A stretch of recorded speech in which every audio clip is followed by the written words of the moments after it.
Hello everyone, welcome back to the Fantasy Visionary. This is your host AJ, and today I'm going to talk about two running backs that I do not want on my teams whatsoever. The first running back we're going to talk about is Kenneth Walker.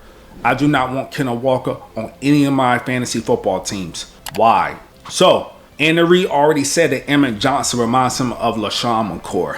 If you know Kansas City and the way they run their offense, they always split the backfield reps. So, when they had Isaiah Pacheco, Kareem Hunt, the last time you seen a running back in Kansas City had a sole backfield to himself was Jamar Charles. And for you guys that have been playing fantasy for years, Jamar Charles was a beast. But again, with Isaiah Pacheco, Kareem Hunt, you had that tandem. Edwards-Helaire, who was a bust, he eventually started sharing the backfield with Isaiah Pacheco. So I don't want Kenneth Walker.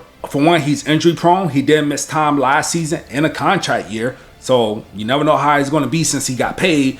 And yes, he showed what he can do in the playoffs. He had a hell of a playoffs. That's why he won the Super Bowl MVP. He killed the Patriots in this. He annihilated the Patriots in the Super Bowl. But he would not be on any of my fantasy football teams. There's a reason why Seattle let him go. There's a reason why. When have you seen a Super Bowl MVP actually lead a team? When the last time you seen that? A Super Bowl MVP actually left a team and go sign with someone else. You rarely don't see that. I don't think I've seen it, and I've been watching football since 1993. The second player I want to talk about, and I live here in Tampa, Bucky Irving. I said before the fantasy season started that I'm going to draft Bucky Irving as much as I can, that he's going to be on a lot of my fantasy teams. But reading the articles, watching the local news here, Bucky Irving still hasn't practiced yet. And if you looked at that offense last year with Tampa Bay, they ran Sean Tucker a lot in the goal line. So now you kept Sean Tucker and you added Kenneth Gainwell as your passing down back. And then some of you might be like, well, they hired a new offensive coordinator. They hired the offensive coordinator from Atlanta. You just feeding into my argument. When Zach Robinson was the offensive coordinator in Atlanta, guess what? Algier got a lot of carries with Bijan. I'm pretty sure if you were a Bijan Robinson owner last season or the previous two seasons, you were frustrated because Algier was getting a lot of the reps, especially in the goal line. So just imagine what he's going to do when he goes to Tampa. And let's be fair to Tampa Bay. Let's be fair to the Bucs. Bucky Irving hasn't proved that he could play a full season. He's 5'7". We don't know how agile he is when it comes to staying on the field because he's been injured a lot. I don't want Bucky Irving. I'd rather take Kenneth Gainwell 6 rounds later and use that 4th round pick, kind of the same as I talked about DeAndre Swift. Give me a Juckins. Give me a Jacobs. Even if I have to wait 2 rounds later and get a Hubbard or a Pollard, that's what I'm going to do. I don't want any shares of Bucky Irving whatsoever. The last running back I'm going to talk about, and you guys, this is very interesting. I don't understand the hype with this guy, Jeremiah Love. Granted, he was the first running back taken in the draft. At Notre Dame, he had a hell of a career.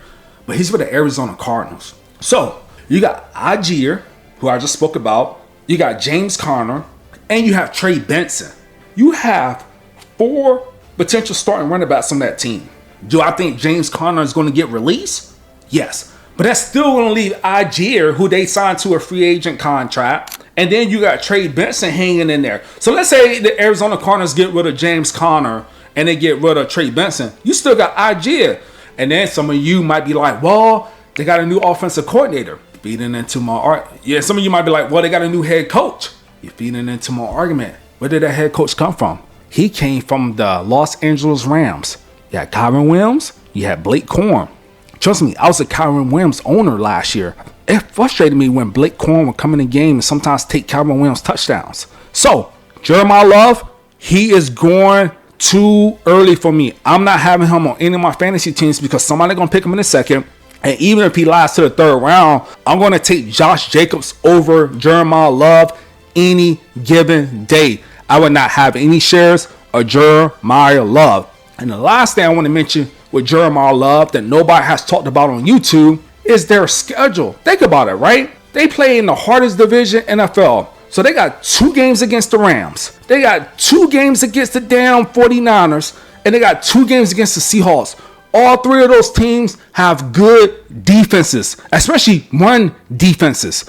So now you take Jeremiah Love, 6 of those games, you got to hope that he has a somewhat of a decent game against those 6 teams. And you better hope they don't play any of those teams in the fantasy playoffs. Teams are going to stack the box. They're going to make Jacoby Brissett beat them. Yes, Trey McBride is going to get his. Marvin Harrison still hasn't proved that he's the number 1 receiver at all. You got Michael Wilson, who normally doesn't have good games unless Marvin Harrison is either injured or has a bad game. I'm not touching Jeremiah Love whatsoever. If he goes off, I'll be the first to admit I was wrong. But I'm not touching Jeremiah Love. He would not be on any of my fantasy teams. And that's all I got to say about that. So if you have any questions, or you agree, or you disagree, hey, reach out to me in the comments. I'm not going to be hurt, just as long as you're respectful. But people that have been following me since last season know if I get something right, I'm going to admit it. But if I get something wrong, I'm definitely going to admit it. So if Jeremiah Love has the top 10 fantasy season, I will come up here and be like, you know what, guys, I apologize. But with Algier, with James Conner, and Trey Benson there, along with them having to play in the hardest division, I don't want any shares of Jeremiah Love. At that range, give me Josh Jacobs. Give me George Pickens. Give me A.J. Brown. Give me those guys. Thank you guys for everything. Salute. Peace.